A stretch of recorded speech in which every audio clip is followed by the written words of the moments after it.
Hello everyone, I'm Major Jip, and today I'm going to be taking a quick look at this computer that I just picked out of the garbage from a Rainstorm.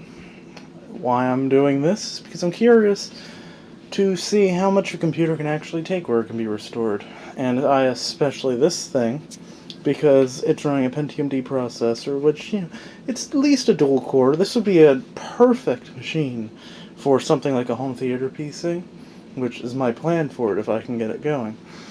See, the thing is, I don't know how long it's been sitting outside in a rainstorm, nor do I know if it's been parted out. I'm assuming not, because it still has the DVD drive and the floppy drive, which it's very strange to see a computer of this age still have a floppy drive on it.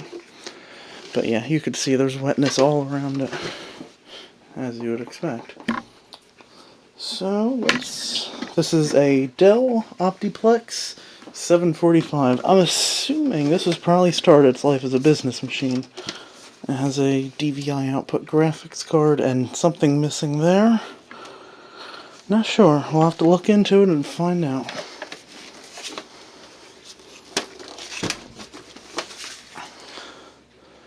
I'm not entirely familiar with this system.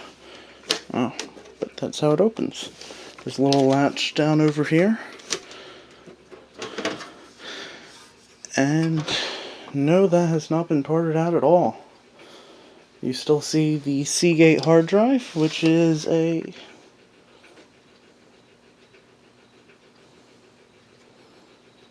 Barracuda 7200, so it's 7200 RPM drive. Only a 40 gigabyte drive. And I don't know.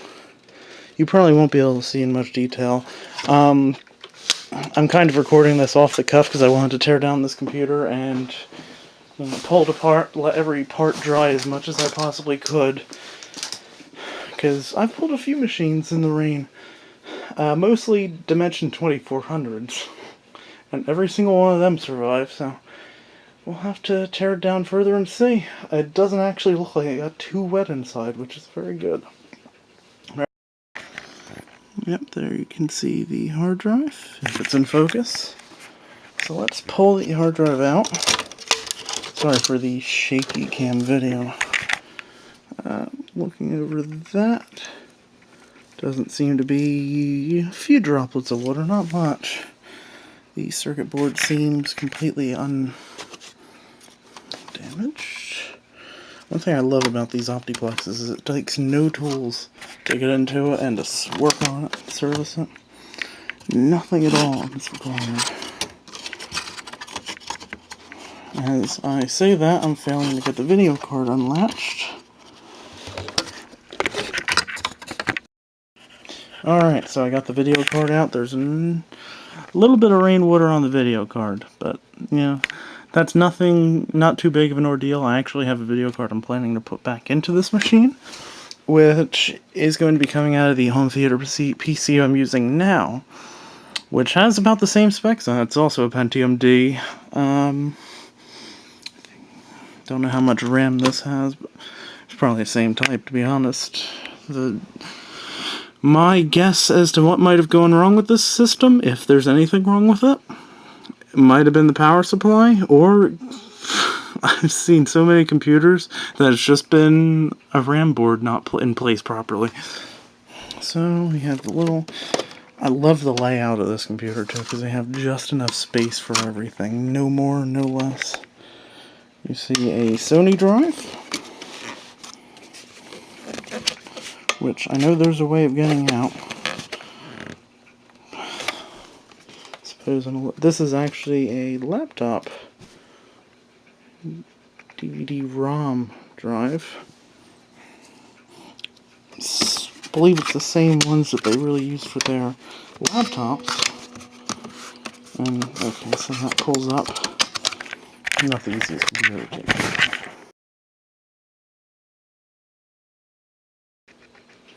Alright, I'm sorry if the camera angle is a bit of a mess, but I figured this is going to be much easier than actually moving the camera, back and forth and everything. Just trying to figure out what goes where to disassemble this. This also works well because it gives me a record of how things were done when I do have to reassemble it. There's the DVD ROM drive. Just a typical laptop. Actually, no, not a typical laptop hard drive. CD drive. Well, it is. But this is another thing that Dell's usually good for. They'll have just their own connector on the back of these. These are the same sort of ones they put on laptops. And then we'll have a converter board that puts it out as SATA for the desktops. Probably explained that completely wrong. Just to say it's like 2 o'clock in the morning, but I wanted to get this done. Floppy drive connects into this connector here. That goes into the motherboard, and I guess that's all the power for it. That actually got very wet. I don't know if that's going to work. But floppy drive, not necessarily one of my biggest concerns. You could also easily put a hard drive into there, which I might wind up doing if I can find a blanking plate for it. For the outside, you have the power supply connections, which, you know, SATA, power, and that. You have the connections up here for the 2 USBs in the front, the headphone and microphone jack. I have yet to figure out how this whole assembly comes off, because I'm kind of learning as I go along. Because I've never taken apart one of these. I've taken apart the older Optiplex systems. And in fact, I have a lot of parts laying around for them. This is...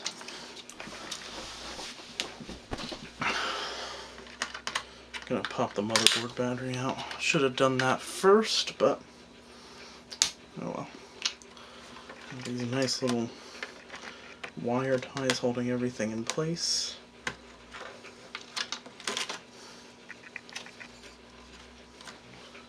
And now we need a screwdriver.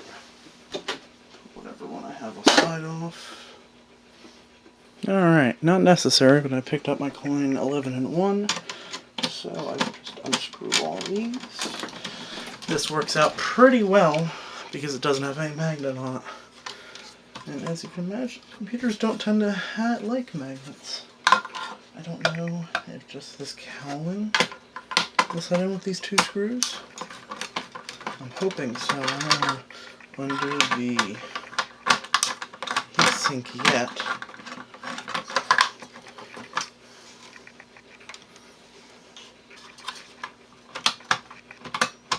And that's all interconnected. Well, that just means I'm going to have to reseat the processor. Oh well. Put that back together for now. My whole goal with this was to get the motherboard out because I don't know if there's any wetness on it, and I want to make sure there isn't. As you would imagine. Because letting everything dry out, and, you know, especially the motherboard, you don't want to put power to it unless you're sure everything's dry. There's nothing corroded and shorting out on the board. Though usually if it's to that point, it's really not going to save it easily.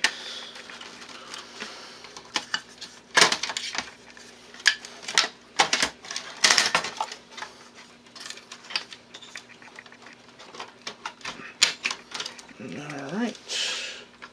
This 4-pin power connector. Let's say 12 volts. Or 5-volt rail, I don't know. Could even be a 3 volts. Okay. Now we're left with this connector to the front. These 2 SATA cables, which we don't need connected to the board at this time. The chassis block. Whatever, I'll leave that in place. But I will unplug it for the sake of getting the motherboard out. Chassis intrusion switch, is that what that is?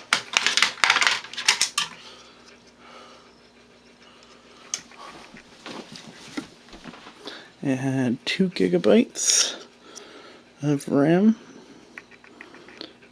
possibly upgraded. I have automatic focus enabled on this thing, but not that that does any help. There it is, kind of. Anyway, 2 gigs of RAM, PC2 5300U, 550, so maybe 550 megahertz, maybe. I haven't done computers in a little while. I haven't kept up with all the modern RAM types and speeds.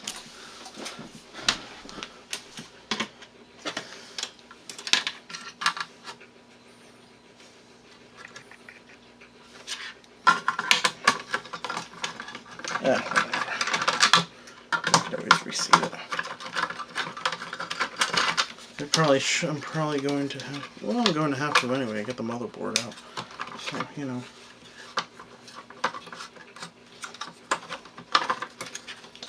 Alright, there's the heatsink. These things tend to put out a little bit more heat, so you can see there's actually heat piping in it, which is actually a really nice feature. This whole unit has 2 fans on it. One fan that's, you know, the power supply fan, and the other one that's the fan in the front. Don't know how loud it gets. That may be the decider on whether or not it becomes a home theater PC. How much noise it makes. That's how these things can be quite noisy. Not sure though.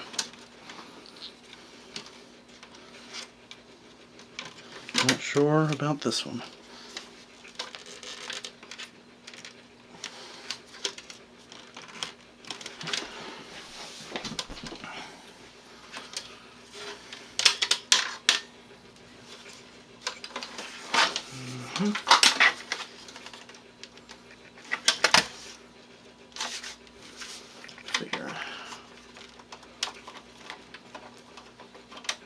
I might not be doing this in a proper order.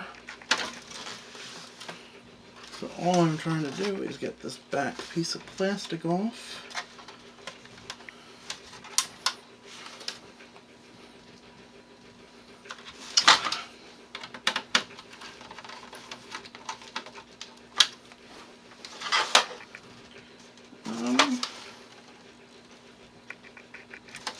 Not sure what that is in there. That might actually be the built-in system speaker, because usually with these sort of business machines, they have business audio in them for basic sounds. I mean, it's a normal speaker, but not very loud usually.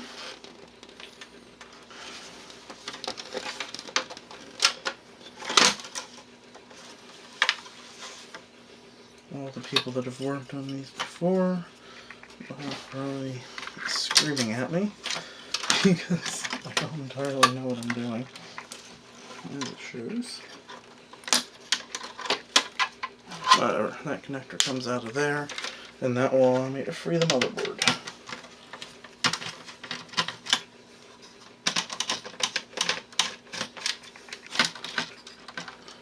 It being a Pentium D, it has one of the nice compression slots that Intel's use. I forget what socket first it introduced them. I don't know what exact socket this one is as of yet. But I do know that those sockets where you don't have to worry about bending the pins on the processor, excellent. I don't know if AMD's adopted that sort of mounting system or placement systems in their processors yet. Again, haven't kept up with it in a while. I'm only assuming, yes, in some boards. And we'll take a quick look over the motherboard. Actually, not much wetness at all. That's very good. Also, I don't see any bulging capacitors, which is another sort of thing that these machines tend to have issues with, just because, you know, they're usually running all the time. They constantly have heat going through them, and that tends to leave them with capacitor is getting overheated and failing. Actually, decent brands, you know, Rubicons. Actually, I think they're all Rubicons on here. But no wetness at all on either side, which is a very good sign.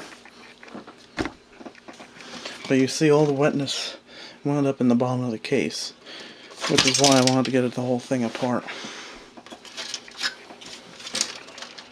Now I can finish pulling the case down, do a check over on all the parts, try and fire it up, and shall be back. Upon pulling the rest of the case apart, I found out where most of the moisture went. As you can see in that fan, it's all wetness, and in the system speaker, there's just beads of water.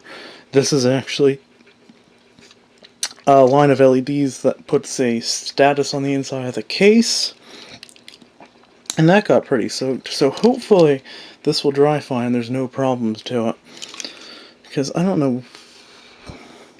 I mean, it's probably not necessary for system to boot, but you know, it's like the power light and everything. Actually, no, the power light's in a separate part on that board there. But this is going to be the piece I'm going to have to pull down and pull apart a little bit more. There's a little notation. The system speaker comes out easily enough, just kind of slots out. The speaker itself is one of the plastic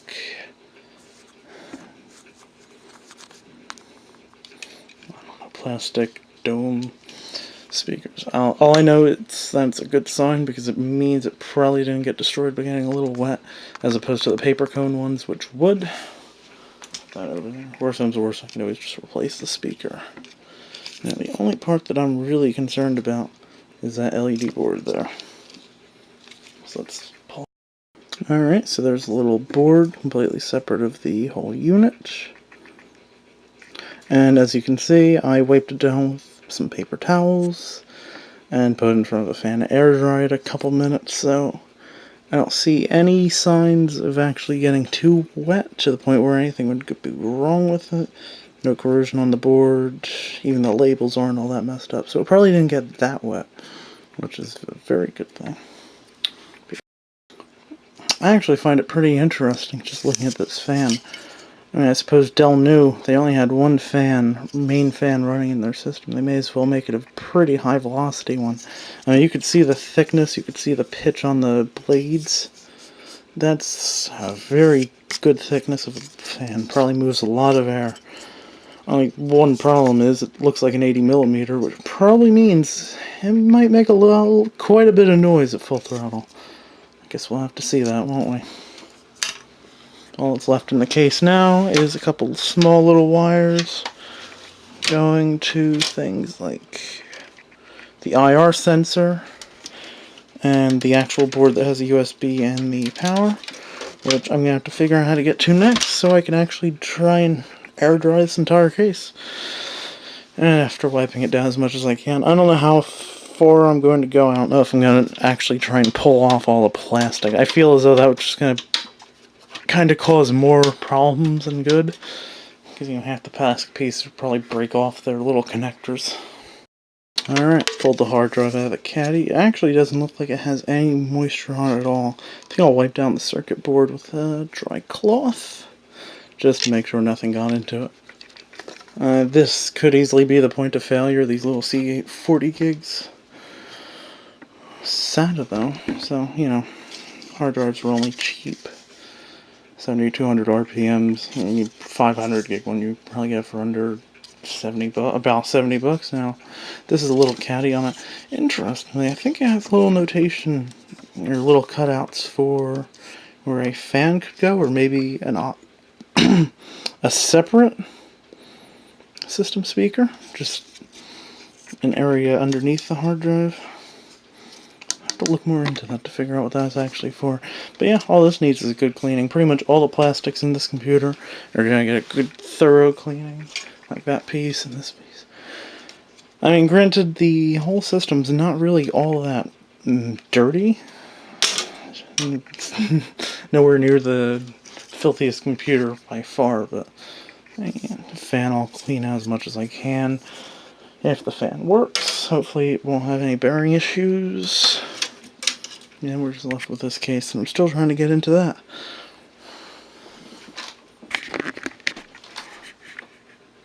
Alright, so as you can probably see, I decided to just leave that little circuit board in the front. I wiped it down as much as I could. I didn't feel like pulling off all the plastic. And I'm using the very scientific way of sticking a small fan in front of the case and leaving it overnight to hopefully dry whatever I couldn't get. Not the best way, granted. I'm gonna have to check over and make sure no water is present after this. But, and if there is, I'm gonna wind up having to pull the plastic off anyway, but this is just trying to avoid work, essentially. And I'm also going to leave a few of the components in front of that too. Like the floppy drive, I'm probably going to pull the front cover off and leave in there to get air through it. That didn't get very wet inside. But my main concern is the power supply. I don't believe it got much water into it, because I guess from how this thing was sitting, most of the water came into the front. But I'm going to, at the very least, check inside of that thing with a flashlight and make sure that there's no water in it. Or I'll tear it apart. I don't know, some of the smaller Dell power supplies are a pain to tear apart and get back together. So, that's what I'm going to do. Alright, so last step, power supply, possible disassembly. From what I can see in the fan, it doesn't look like it got very wet, but I want to make sure this thing's not dusty anyway. So, it's like all the screws go through to these connectors except these four and that one. Probably one under that. And a few over there, so there's quite a few little screws in this thing. Just start turning it apart. I'm going to do my best to keep it in frame. It might not, yeah, it's not really in frame. Like I said, this is a small little Nikon camera I'm recording this on right now, because it's very off the cuff.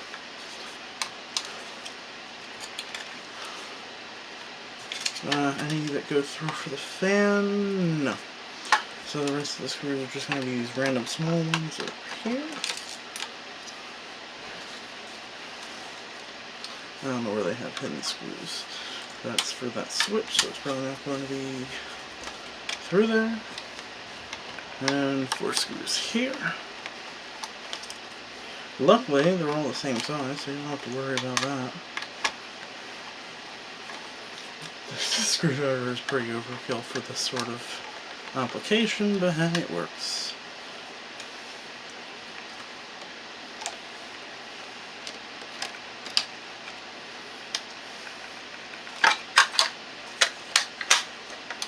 Alright, something's moving around in there.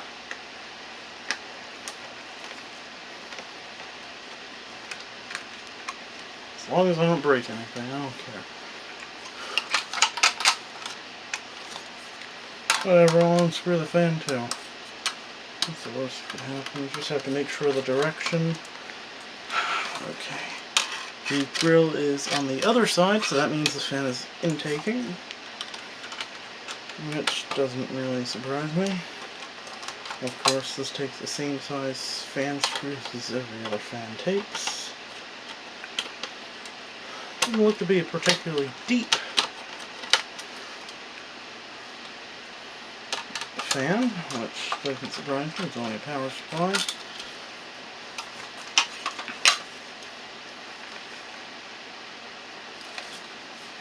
I guarantee void if removed. Does this actually have a screw under it? I would assume so. And in fact, yes it does.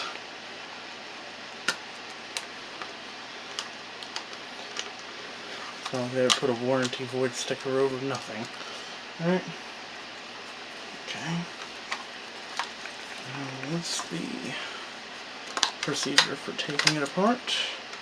That is the procedure for taking it apart.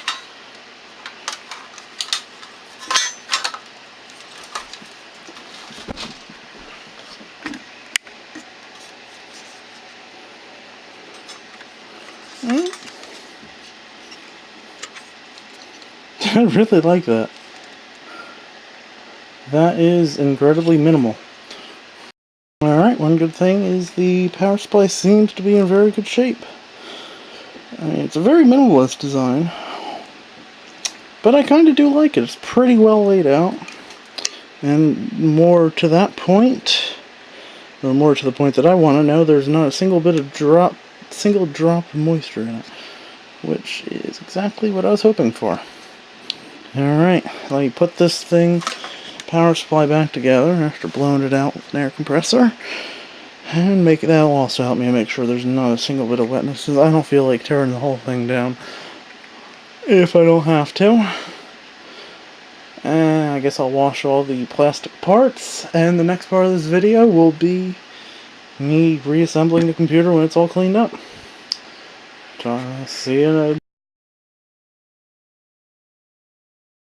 Alright, and it's time to test it. I put it all back together after it had a good amount of time to dry out. I reset the processor, used some Arctic Silver thermal compound, and it should be all set to go. The only thing left to do is fire it up. And by the way, I'm using a cheap old compact keyboard and some Logitech mouse. I don't even know if these things are working because I picked them up with the computer. All I did with them is just let them sit outside in the sun for a couple days. Hope for the best. Alright, let's turn this thing on.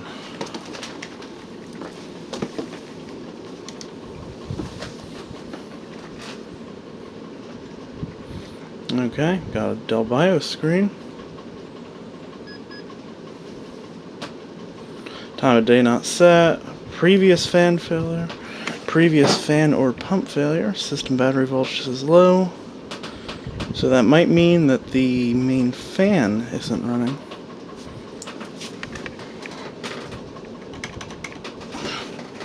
We know the keyboard works, and it's running Windows XP.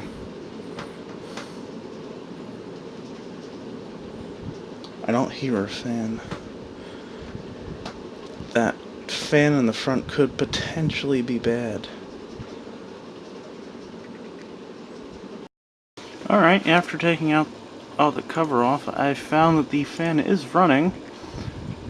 I'm really quite surprised the hard drive still works. It's a little slow. I don't know what's running in this thing. Alright, well, I've let it sit and run for a little while. The fan hasn't given me any issues. I went into the BIOS and cleared the log data, and everything seems to be good now.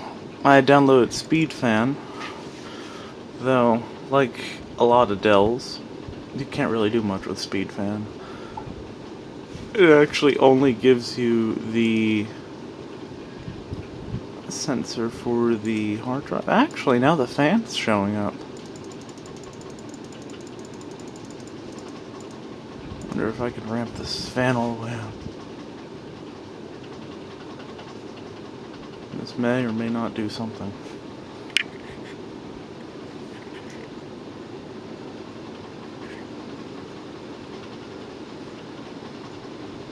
Oh, you might be able to hear that. It's jumped up to 2525, 2698 RPM. 2876. 2980.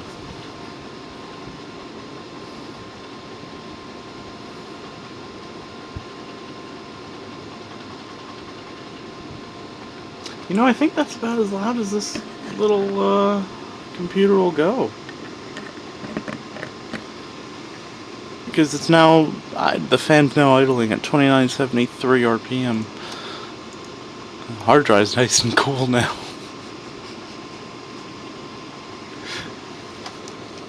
Oh yeah, that's moving quite a bit of air.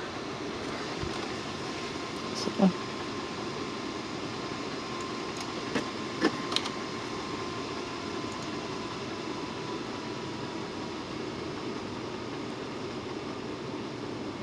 And then there you hear it start slowing down.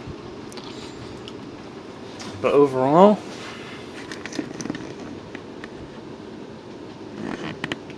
I see this computer as being a success. I mean, now I can pop a one of the SATA hard drives I have laying around, put Windows 7 onto it, and go from there. I mean, it's running. I don't know when the last time it was booted up was, because it's running a pretty outdated version of Firefox. It's way behind on its updates. It is running Security Essentials, which, that's good. Last scan, 6/30/2010. At 5:32 p.m.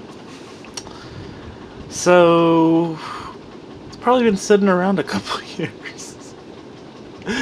Wow, that's been quite a whole lot longer than I thought it was. Last updated 3/4/2012. Yes. Alright, well, I guess there's one last thing to do. Test the drives. Now, I don't actually have a floppy disk at hand right now. I don't know if it works or not. I don't really have much of a use for a floppy machine like this.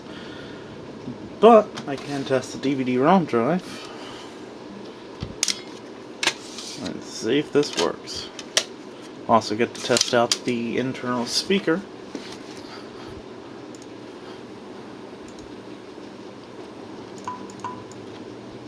Don't expect it to be too loud, but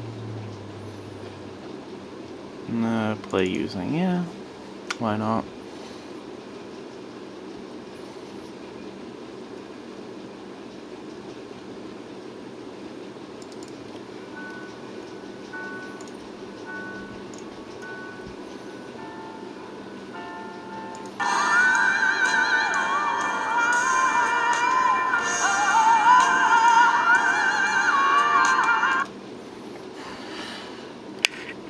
Yeah, not the greatest. Actually, I'm noticing something.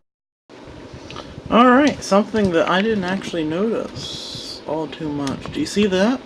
That's artifacting. My guess would be probably the chintzy little video card that they have in this thing. That would probably be why it's artifacting. Could be a RAM issue. Oh yeah, that thing's getting burning hot. And the capacitors don't look all that great. But yeah, maybe that's why they got rid of it to begin with. You can see all those lines. That is hopefully not my monitor. I haven't had any issues with this monitor before. I'll probably have to test it to make sure it's not the monitor. But yeah, not intriguing. Anyway, I don't think I have too much more to say. I count this as a mostly success. I'm planning on putting a new video card into it anyway, so that does make a difference. If the video card doesn't solve the problem, it could potentially be the RAM. There's a lot of things that can cause visual issues. Anyway, I'd say this is pretty much a win. I mean, it seems to be working alright. I mean, for something that I pulled out of a Rainstorm, I didn't know what I expected from it. But hey, it works. Alright, and after some time has passed, I'm finally back with the finishing of this video about this machine. In the time that's passed, I've upgraded to 4 gigs of RAM. I've done the full cleaning, which I believe I documented on the video before. I also ordered in a few interesting components for the for this computer, because as it turned out, I felt more like turning this thing into a home theater PC. Why turn a Dell machine like this into a home theater PC? One reason is because it's very quiet. It was free, and, well, I don't have much of another use for it, and I like how compact and small it is.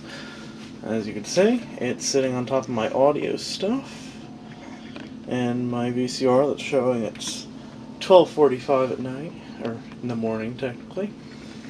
And up there, see my 42-inch TV it's attached to. But that's not all. Let's see what's inside of it now.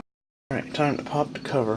One thing I love about this machine, completely toolless to do anything in it, is excellent. I don't care for that sort of system in a lot of the ways, a lot of the Dell machines I've seen, but the way they implemented it into this machine, really nice.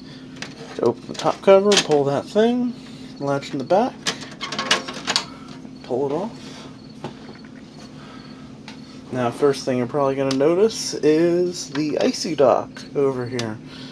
That is, and you know, I want to keep everything completely toolless like the system, so to take out my 240 gig SSD, you just pop the cover, and that was one of the upgrades I did.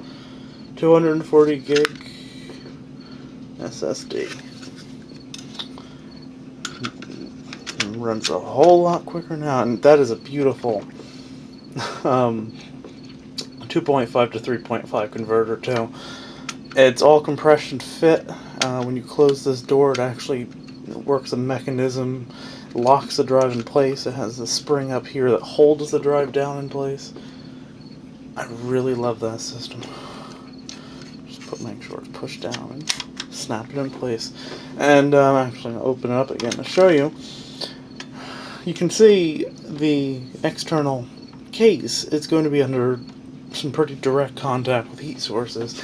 Another thing I got was I forget the model, a cheap little graphics card just to give me HDMI output. I'm not pushing this thing very far, especially with the power supply. I believe is 165 watts rated. It's not a very powerful graphics card, but it does serve its purpose. And it runs full 1080p video on XBMC, no problem at all. But you know, you can see the outer case is very close to the video card, and it's taking a lot of heat. But one thing nice about this case is how small the solid state drive is and where it is. The drive itself doesn't get very hot, but it does kind of get hot around it. I don't really like how hot it gets inside of this case, and I don't like the fact that it doesn't have sensors I can access to tell me how hot it's getting in the case. So I've just been watching the solid state temperature so far. That's all I'm really concerned about. And everything, like you've already seen, is modular. This whole unit pops out and give you access to everything underneath. I really love how they set up this case. And with SSD and the 4 gigs of RAM. Now, granted, the RAM that I have in it is just some extra I had laying around, so it's not the fastest it could be. I didn't do anything with the processor. It's still a Pentium D 3 GHz, which is more than adequate for my uses. And as you can hear, I also did oil up the fan, because the fan was kind of iffy. Didn't seem to want to get to the right speed right away. So I took it all. Took it out, cleaned it all off, took off all the labels, and dropped some oil into it just to help it along. And it hasn't had any issues since then. Turns on no problem. Boots up real quick with that new SSD in it. So I would count this as a complete success. Picked the computer up off the side of the road in a rainstorm and turned it into something that I can use every day. And I do wind up using every day. I also got one of the little Logitech keyboard and mouse all-in-one units. Real nice. And they're booting. I haven't done too much cleanup after installing Windows 7. I have Windows 7 Ultimate running in it, because I happen to have a copy of that on CD for Dell business machines, or just Dell machines in general. Anyway, this is the final conclusion to this video about this Dell. Thank you for watching, and have a good day. Major Chip, signing out.